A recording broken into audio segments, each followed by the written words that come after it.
5279. A glider is designed for an L/D ratio of 22 to 1 at 50 miles per hour in calm air. What would the approximate glide ratio be with a direct headwind of 25 miles per hour? A. 44:1. B. 22:1. C. 11:1.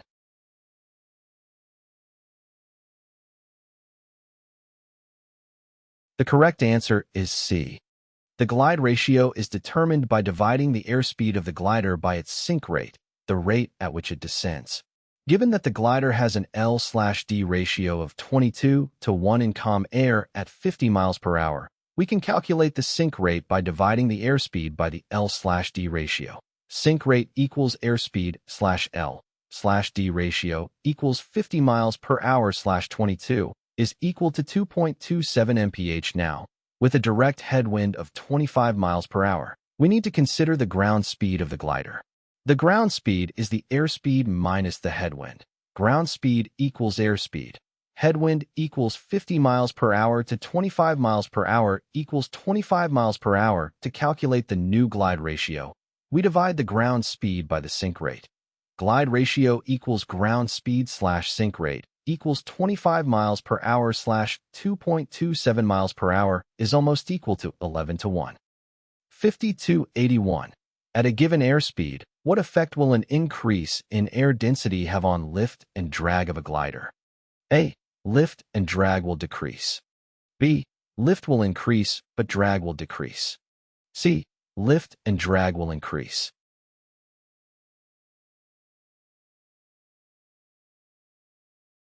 The correct answer is C. The lift produced by an aircraft, including a glider, is directly proportional to the air density.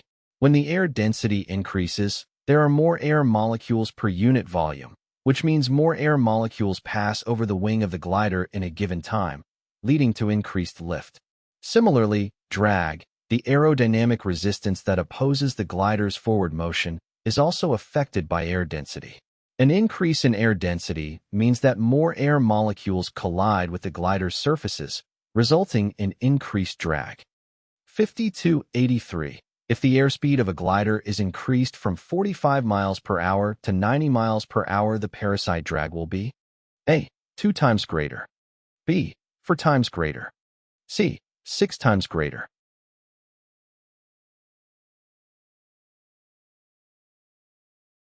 The correct answer is B. The relationship between airspeed and Parasite drag is not linear.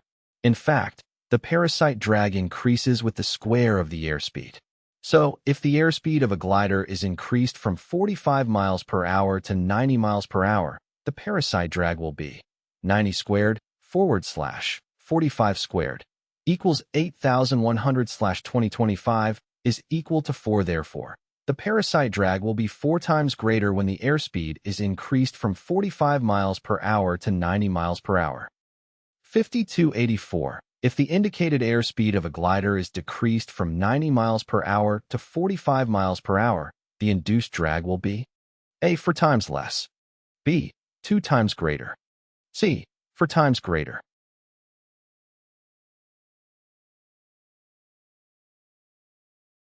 The correct answer is C.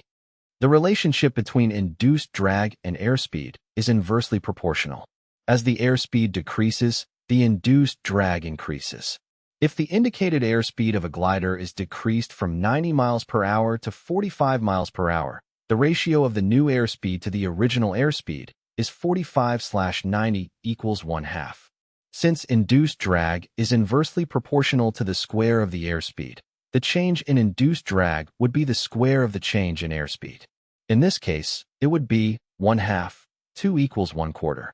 Therefore, the induced drag would be 4 times greater when the indicated airspeed of the glider is decreased from 90 miles per hour to 45 miles per hour.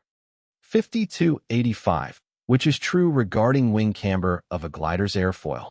The camber is A. The same on both the upper and lower wing surface. B. Less on the upper wing surface than it is on the lower wing surface. C. Greater on the upper wing surface than it is on the lower wing surface.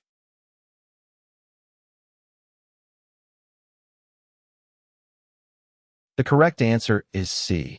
Camber refers to the curvature or shape of an airfoil, which can affect its lift and performance characteristics. In the case of a glider's airfoil, the camber is typically greater on the upper wing surface than it is on the lower wing surface. This design helps create a pressure difference between the upper and lower surfaces, generating lift.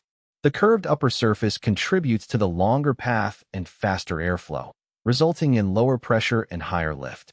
The flatter lower surface allows for smoother airflow and reduced drag.